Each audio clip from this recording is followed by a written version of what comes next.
জাতীয় রাজস্ব board NBR বিলুপ্ত করে প্রকাশিত অধ্যাদেশ বাতিল এবং টেকসই রাজস্ব সংস্কার সহ 4 দাবিতে অসহযোগ কর্মসূচির পালন করছেন সংস্থাটির সংস্কার ঐক্য পরিষদ।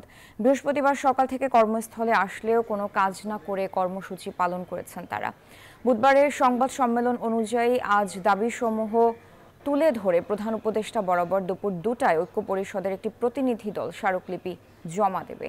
এছাড়া আগামী শনিবার থেকে কাস্টমস হাউস ও ল্যান্ড কাস্টমস স্টেশন ছাড়া সব ধরনের ট্যাক্স, কাস্টমস ও ভ্যাট অফিসে পূর্ণাঙ্গ কর্মবিরতি কর্মসূচি ঘোষণা করা হয়েছে। এ সময়ের মধ্যে দাবি পূরণ না হলে আগামী 26 মে থেকে রপ্তানি ও যাত্রী সেবা ছাড়া সব ধরনের কার্যক্রমে পূর্ণ কর্মবিরতির ঘোষণা দিয়েছেন কর্মকর্তারা।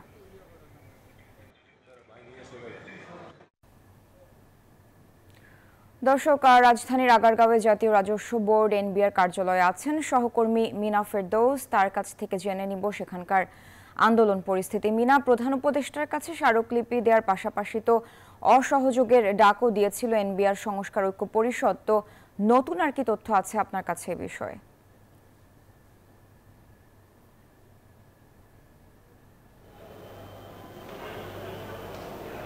জি সারা, আপনি যেমনটি বলছিলেন আজকে কিন্তু দুপুর 2টা নাগাদ এখানকার এনবিআর কর্মকর্তারা স্মারকলিপি নিয়ে প্রধান উপদেষ্টা বরাবর যাওয়ার কথা ছিল। তবে এখন পর্যন্ত যেটি জানতে পেরেছি আমি তাদের আন্দোলনরত কর্মচারীদের সাথে কথা বলে, তারা কিন্তু এখন পর্যন্ত স্মারকলিপিটি তৈরি করতে পারেননি। তবে কিছুক্ষণের মধ্যে হয়তো স্মারকলিপি তৈরি হয়ে যাবে, এরপরেই তারা আসলে প্রধান উপদেষ্টার কার্যালয় বরাবর রওনা করবেন। তো আমার সাথে রয়েছেন বেশ কয়েকজন এনবিআর কর্মকর্তারা। আমরা আসলে তাদের থেকে জেনে নেব যে তাদের অবস্থান কর্মসূচি আসলে কি রয়েছেন।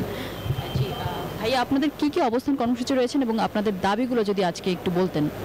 যে ইতিপূর্বে আমাদের দাবির কথা আমাদের ঊর্ধ্বতন কর্তৃপক্ষ জানিয়েছে গতকাল, সেই দাবি অনুযায়ী বা সেই প্রত্যাশা অনুযায়ী আমরা এখানে আজকে অবস্থান ধর্মঘট করতেছি।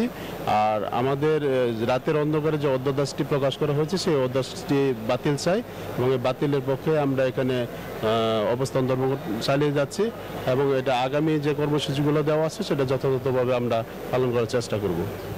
জি সারা, যেমনটি শুনছিলেন কিন্তু তারা আসলে বলছে যে 12ই মে যে অধ্যাদেশ আসলে জারি করা হয়েছে, রাজস্ব বোর্ডকে ভেঙে যে পৃথক দুটি বিভাগ করা হয়েছে। মিনা, আপনাকে ধন্যবাদ যুক্ত হওয়ার জন্য।